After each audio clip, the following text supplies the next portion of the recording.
So, for better or worse, Universes Beyond is baked into Magic's DNA now.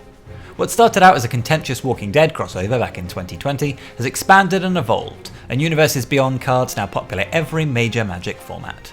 The latest Final Fantasy crossover has sold exceedingly well, and I mean, frankly I've got mixed feelings. On the one hand, constantly plastering other IPs onto cards hurts Magic's identity. The world feels less cohesive and it's harder to get invested in the story because, well, it feels like the game's designers aren't really invested in it. There are also several upcoming sets featuring brands that I can't claim to be enthusiastic about, and it'll just feel fundamentally weird having someone slam Spider-Man into play to play against my Sarah Angel. On the other hand, well, I love Final Fantasy. In my free time, when I'm not playing Magic, chances are I'll probably be playing an RPG, and Final Fantasy is the face of that genre. Unlike the upcoming Spider-Man set, these cards can fit reasonably seamlessly into Magic's multiverse, and I mean, you can play as Sephiroth. That's just inherently cool. In short, I really am excited about this Final Fantasy set. I feel a bit guilty about that excitement. I feel worried about the precedent that I'm setting by financially supporting this, and I know that Wizards are just tapping into my nostalgia for turn-based strategy games to get me to fork over cash for cards with pictures of chocobos or moogles on them, but I'm doing it anyway. The diabolical master plan is clearly working. So that's a lot of preamble. Let me get to the point of this video, explaining the plot of the Final Fantasy series. I know there are plenty of Magic players out there who don't share my fondness of Final Fantasy, or there might be some of you who've played a few installments of the series but not all of them. Or maybe you're a massive Final Fantasy fan and you just want to hear a British guy warble about the series' lore as sort of comforting background noise while you're focusing on something else. If you're in any of those demographics, this video is for you. Let's talk about the plots of the first 5 Final Fantasy games. Alright, let's get started with the first of many Final Fantasies, Final Fantasy I. Being an NES game from 1987, this one isn't too complex, at least not until the end game. 4 heroes arrive outside the town of Cornelia carrying inert magical crystals. All 4 of these heroes are silent protagonists, so they don't have much in the way of characterization. They can be drawn from one of several classes though, and each of these classes goes on to become staples of the Final Fantasy series. Warriors, who are pretty self-explanatory, they wear heavy armour and fight stuff. Thieves, who in this game are just really speedy, but in later games would actually gain the ability to steal stuff. And monks, who punch stuff with their bare hands and typically have high HP and agility. Then we have the 3 magical classes. White mages, who specialise in casting healing magic, black mages who cast defensive elemental magic, and red mages who are jacks of all trades that can fight, but not as well as a warrior, heal, but not as well as a white mage, and blast stuff of elemental magic, but not as well as a black mage. The closest thing that Final Fantasy I has to a canonical protagonist is the Warrior of Light, an unnamed hero who appears on the game's logo and represents Final Fantasy I in Dissidia, the franchise's big crossover fighting game. So these 4 unnamed heroes all arrive at Cornelia with broken magical crystals. When they enter the city, they get told that Princess Sarah has been kidnapped by the traitorous knight Garland. So they set off to rescue her. They dispatch Garland without any real difficulty, and they get a bridge built in their honour, which they cross over to leave Cornelia and head out into the rest of the world. From that point on, the game's largely a series of interconnected fetch quests. Stuff like beating an evil elven king called Astos, who isn't depicted on a card, to get back the crystal eye from an elderly witch called Matoya, who is depicted on a card, although it's another version of her from Final Fantasy XIV. Matoya then brews them a magical potion to wake up the Prince of Elfheim, who isn't depicted on a card, who gives them a mystical key that can be used to progress further in the game. During this quest, the Light Warriors defeat 4 fiends of the element: Lich, the fiend of earth, Marilith, the fiend of fire, Kraken, the fiend of water, and Tiamat, the fiend of air. This restores the magic to the 4 crystals that they bear. During this quest, they don't encounter anyone named Cid. Why am I mentioning this? Well, every Final Fantasy game has a Cid, as depicted by the 15 alternative piece of artwork for the card Cid, Timeless Artificer. Remakes of this game would add in a character called Cid of Belufane, a brilliant inventor from an ancient civilization, but in the base Final Fantasy, there is no Cid. The complexity of the plot suddenly ramps up massively as it approaches the climax. The 4 magical crystals, held by the Warriors of Light, alongside a loot they got given by Princess Sarah back at the start of the game, allow them to travel back in time to when the 4 fiends were created. It turns out, when the Warriors of Light defeated Garland, that super easy first boss I mentioned a few minutes ago, rather than dying, the power of the 4 fiends sent him back 2,000 years into the past, and transformed him into a powerful demonic entity known as Chaos. His hatred in the past creates the 4 fiends, who he then sends into the future, so they can send him into the past, so he can send them into the future, so they can send him into the past, so he can send them into the future, creating a time loop where he can live forever. Haha! Final Fantasy games are known for their convoluted plots, and the first game was absolutely no exception. Does this plot about an evil time-travelling night demon entirely make sense? not really. But all of these time-travelling shenanigans are why Chaos goes to the bottom of your library when he dies, representing how he's looping his way through time. If you want to build around Garland though, don't transform him into Chaos. Just take advantage of his ability to surveil over and over again. I have a deck tech video that I'll link in the description. Anyway, setting aside that piece of self-promotion, let's move on to Final Fantasy II. The plot of Final Fantasy II is, well, it's Star Wars. I mean, it's a sword and sorcery fantasy story, but there are more than a few similarities. The evil Palametian Empire is embarking on a campaign of world conquest, and as the game begins, they've just attacked the Kingdom of Fynn, the homeland of the game's 4 protagonists. Those 4 protagonists are Leon, who doesn't have a card, Maria, who doesn't have a card, and Guy, a gentle giant who doesn't have a card of his own, but is depicted on the card Commune with Beavers. And then there's Firion. Firion has 2 cards, Wild Rose Warrior and Swordmaster. Contrary to the type line of that Swordmaster card, Firion's a human. He's only a dwarf because that card is a stylized reprint of Sram, Senior Edificer. Now you might notice that both of Firion's cards care about equipment. That's a reference to the unusual progression system that Final Fantasy II had. You see, characters in Final Fantasy II didn't level up like traditional RPGs. Instead, they had weapon proficiencies that got stronger the more they were used. So giving Firion a sword and having him swing it around a lot would make him better at using swords. The same goes for giving him an axe or a lance. This focus on leveling up different weapon types has informed the way that Firion is portrayed in future crossover games. He's typically depicted as being a master of multiple different weapon types, wielding a frankly impractical number of different armaments. So that's Firion. By the end of the game, he'll be a powerful master of many different types of weaponry, but at the start he's just a scared kid on the run from an overwhelmingly strong evil empire. Firion, Maria and Guy join the Rebel Alliance, the Wild Rose Rebellion, in order to fight back against the Empire. The rebellion begins the game based out of a town of Altair. No, not that Altair. From there, their efforts play an important role in bringing the Empire to its knees.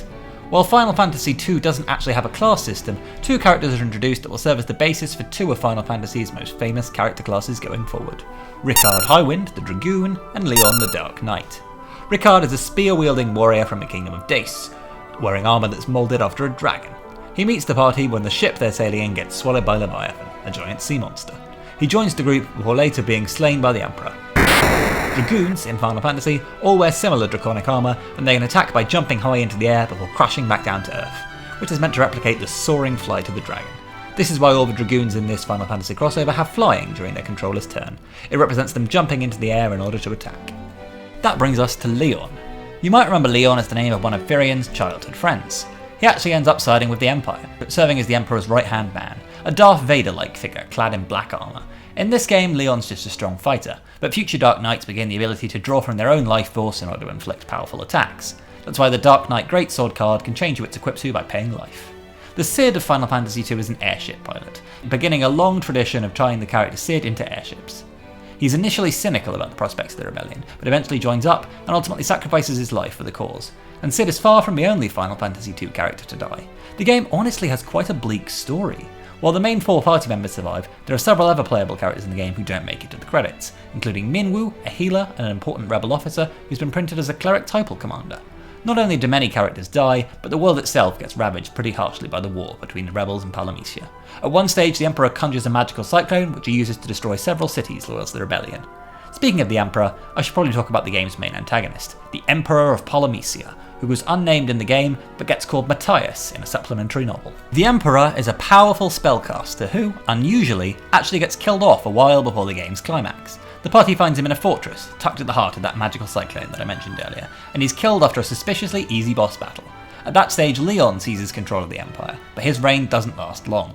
The Emperor returns with new demonic powers, having seized control of Hell during the time he spent dead. A pretty impressive feat for a guy who didn't even have a name in the original version of the game. The Emperor raises up an infernal palace called Pandemonium and conjures an army of demons to defend it. After a series of grueling battles, mostly because of how obscenely hard the random encounter rate is in this game, the party fight their way through Pandemonium and finish the Emperor off. He dies, letting out an iconic death rattle.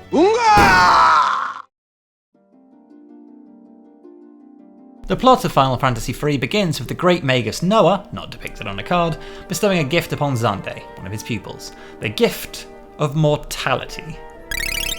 Unfortunately, Xande really doesn't love being gifted with a death sentence and the gradual creeping decay of his body and mind, not to mention that mortality is also completely non-refundable. Honestly, I think this one's on Noah. You should always check before getting someone a major present that's going to upend their life. Or in this case, end their life? So Xande decides to regain a semblance of the immortality that he once possessed by freezing time. If time doesn't flow, he won't age or wither or die anymore. Setting himself up in a colossal crystal tower that reaches the sky, Xande successfully casts a spell that blankets the world in darkness and pauses the flow of time. The process of doing this causes a single continent to be ripped from the ground and sent soaring off skywards, but Xande doesn't care. He's frozen time. He'll live forever again. He's won. Time still flows on the floating continent, and 4 magical young adults are chosen by the crystals to gather power, return to the surface world below, stop Xande, and restore the flow of time. Like in Final Fantasy I, these protagonists are unnamed, except in the 3D version of the game. They're available on Steam, mobile, and the Nintendo DS. They're all unified though because they belong to the same class. They begin the game as Onion Knights. Yes, Onion Knights. Can you see the sort of onion-looking helmets in the art here? No, I'm not sure why they're Onion Knights. And yes, this does predate Sir Davos Seaworth, the Onion Knight from A Game of Thrones, or A Song of Ice and Fire if you prefer, by 8 years. Anyway, these onion kids set off on an adventure to stop Xande, but they don't remain onions for very long. Each time they encounter one of the elemental crystals, they can access a selection of new classes, including the debut appearance of one of Final Fantasy's most iconic jobs, the Summoner. The Saga Summon creatures are some of the most interesting new cards in Magic's Final Fantasy set. In Final Fantasy, summoners call upon these creatures to either deal a one-off massive attack, or to temporarily accompany them in battle as a companion, or to transform into a vehicle and ride around in combat with them, depending on the game in question. Just to give a quick rundown of some of the recurring summons that appear across many games, there's Shiva, who Final Fantasy depicts as an ice goddess that freezes and shatters the opposition with sparkling diamond dust.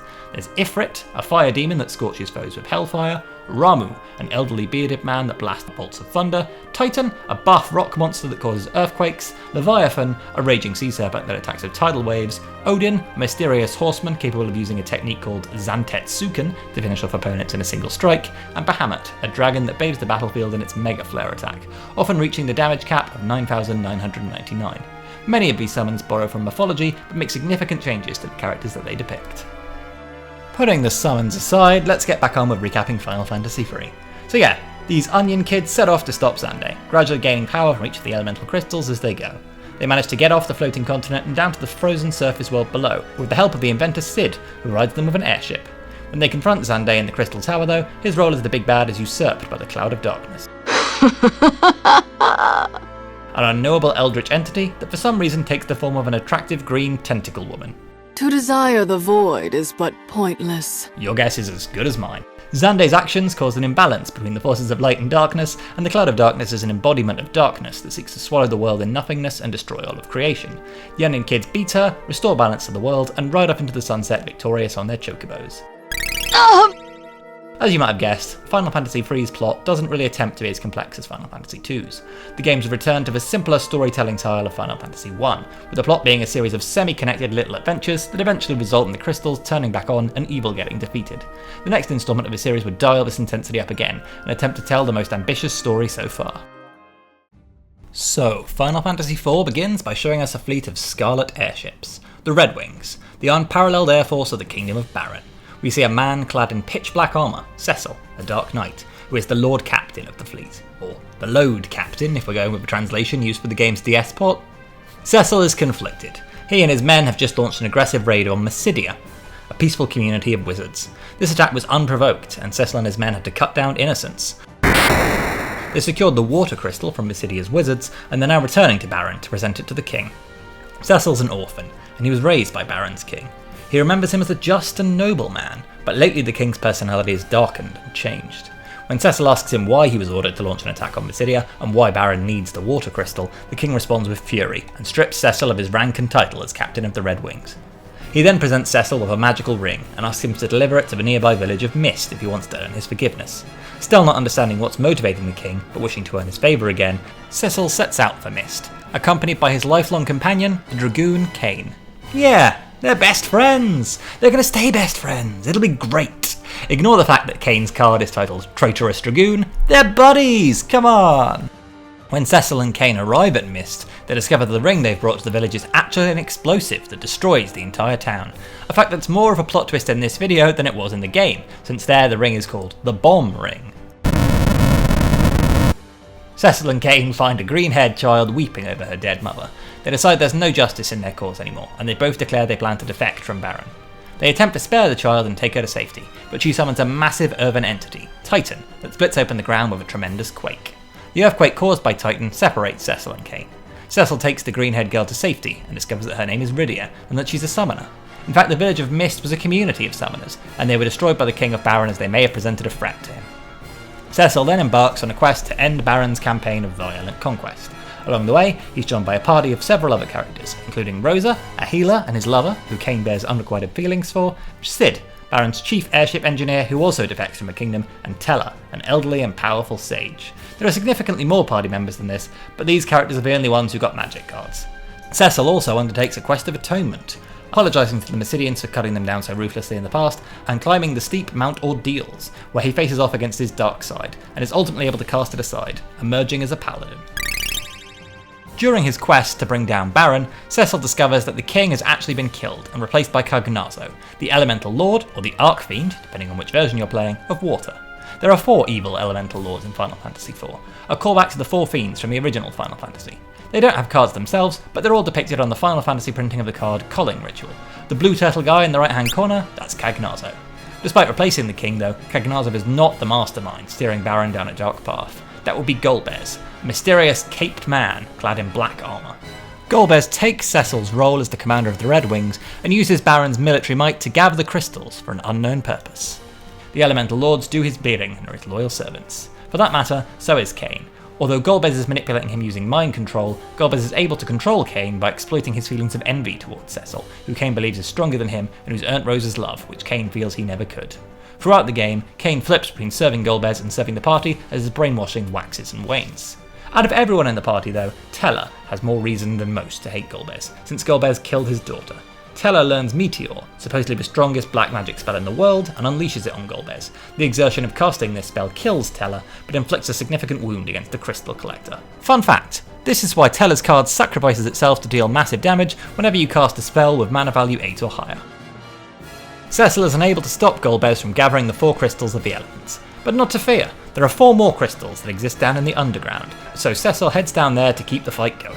The underground's also where he meets the dwarves, so lally-ho to them.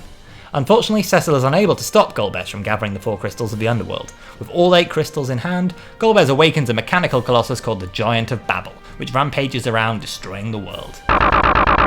Thus far, the plot of Final Fantasy IV has been relatively grounded. There have been the usual Final Fantasy staples of crystals, quests, elemental fiends and summoners, but don't worry, as we draw into the 3rd act, things are about to get wacky. Hoping to stop the Giant of Babel, Cecil and his party travel to Dissidia, where the village elders' prayers summon a giant interplanetary airship called the Lunar Whale. Cecil rides the Lunar Whale to the moon, where he meets Fusoya, who's not pictured on a card. But he's really important. He's a Lunarian, a race of moon people who've been watching the development of life on Cecil's planet. Well, I say Cecil's planet, but it turns out that Cecil is also a Lunarian. Well, half Lunarian. His father is from the moon, but his mother is a regular human. Cecil's dad died before he was born, and his mother died in childbirth. Cecil was then abandoned on the doorstep of the Kingdom of Baron by his older brother, who was unwilling to raise him. And who was that brother? It was Golbez! That's right, the main villain has been your older brother the whole time. What an incredible, unprecedented twist. Oh, okay. Anyway, Cecil returns to the Earth, and he manages to put a stop to the Giant of Babel. Also, it turns out Golbez isn't really evil, he's just been mind-controlled by Zemus, who's not pictured on any cards, but he's an evil Lunarian who built the Giant of Babel to destroy the world. Zemus isn't a very interesting villain, and he just kind of pops up at the end of the story as a final obstacle to be overcome. Since Golbez has been a mind-controlled thrall for most of the story, he also hasn't been hugely interesting, but he does get a compelling arc about atonement in Final Fantasy IV's sequel and in Dissidia, that's the big crossover fighting game. Golbez's voice actor also has a voice that's smoother than crystal, so that's a plus. My brother, you are too kind-hearted to be a knight. But maybe someday, if the light should smile upon me.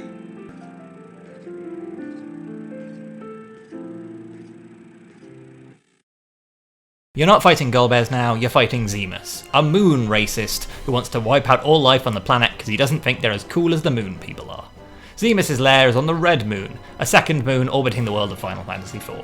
The party don't even fight Zemus as he's dispatched by Golbez and Fuso Ya, but his hatred lives on after him, and if there's one thing that Magic players know, it's that hatred outlives the hateful.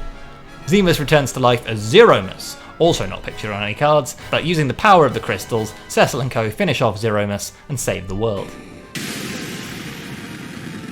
Like I said, Final Fantasy IV just throws up all the guardrails in the 11th hour, and its plot explodes outwards in a shower of convoluted complexity. I don't think that having a bunch of twists right at the end like this makes it a better story. In fact, I think the game kind of fumbles in its final act and loses its focus. Having said that though, I do have a soft spot for 4. The GBA version was the first Final Fantasy game that I played, and it's certainly the most daring attempt at a story that Final Fantasy had tried so far. Final Fantasy V reins things in a bit, and takes on a more light-hearted and comical tone. So, Final Fantasy V is the story of Bartz Clauser, a wandering vagabond and his chocobo, Boko. Chocobos are chicken-like mounts of the Final Fantasy world. Bartz is the only party member from Final Fantasy V to get a card depicting him. Well, sort of. We can see Galuf, an elderly amnesiac depicted on the card Galuf's Final Act, and Krill, Galuf's daughter, who ultimately takes his slot in the party, on the card Restoration Magic. We can also see Faris depicted on the card Coral Sword. It's honestly a crime that Faris didn't get her own card, since she's a drag king pirate captain who can totally slay. I'm working late, 'cause I'm a pirate. No, But hey, I guess they just didn't have room to give her a card because they were too busy giving Cloud 4. Lena, the game's final party member, who's a pretty archetypal fantasy princess, isn't depicted on any cards that I'm aware of. Bartz, Lena, Faris, Galuf, and later Krill travel around the world, trying and failing to defend magical elemental crystals that keep everything in alignment from getting destroyed. Every time a crystal blows up in their faces, they at least get to unlock some new jobs to help salve the pain. They're helped in their quest by a brilliant inventor known as Cid and his grandson, Mid. If Final Fantasy V is known for one thing, it's the improvements it made to the series' job system. This is the first game where you can mix and match the skill sets from different classes. So if you spend some time leveling Bartz up as a black mage, then later on when you make him a dragoon instead, you'll be able to keep his black magic equipped and fly through the air with a spear, blasting enemies with blizzagas. It's pretty great, and there's a lot of fun experimentation you can do with this system. Final Fantasy V was also the debut of the blue mage job, a spellcaster who learns the skills that enemies use on them in battles. This is reflected in Magic the Gathering by the Blue Mage card casting spells from the enemy's graveyard. So, like Final Fantasies 1 and 3, Final Fantasy V is loosely glued together with an excuse plot. This was sort of the pattern until the release of Final Fantasy VII. The odd-numbered entries don't really try too hard to tell an overarching story, while the even-numbered entries were far more daring and narratively experimental. So, who's going around destroying all of these crystals? Well, it's various people, but they're all possessed by an evil warlock known as Exdeath. Exdeath was previously defeated by a group known as the Dawn Warriors, but now he's back. Long ago in the backstory of Final Fantasy V, the world was split in two. Exdeath wants to merge the two worlds back into one, which will open up an interdimensional rift containing the power of the Void, which he hopes to draw upon in order to become omnipotent and destroy all of creation. Surrender to the void! Also, I say Exdeath is a warlock. That's true, but more accurately, he's a collection of evil spirits that were sealed inside a tree. These evil spirits warped and corrupted the tree, ultimately granting it sentience and the desire to dominate all things. So if you're ever wondering why people on Reddit were frustrated about the Exdeath card not having tree in its pipeline, this is why. Like I said, Final Fantasy V goes for a comical tone, so you're not really supposed to be taking this evil tree spirit all that seriously as a villain. There are Teenage Mutant Ninja Turtle references, mother-in-law jokes, and also Final Fantasy's greatest comedy villain debuts here. The famed swordsman has arrived! Gilgamesh. He's Exdeath's right-hand man. He's also a travelling samurai, a trait that parallels Bartz's own nomadic lifestyle. Gilgamesh wanders the world, collecting the most powerful weapons that he can get his hands on. He clashes with the party several times throughout the game, most notably during the Battle at the Big Bridge, an iconic sequence where the party cuts their way through a checkpoint held by Exdeath's armies. The theme music for this battle sequence, which is playing right now, is one of the most well-known pieces composed by Final Fantasy's first composer, Nobuo Uematsu. Which is saying something, because Uematsu has made some absolute bangers.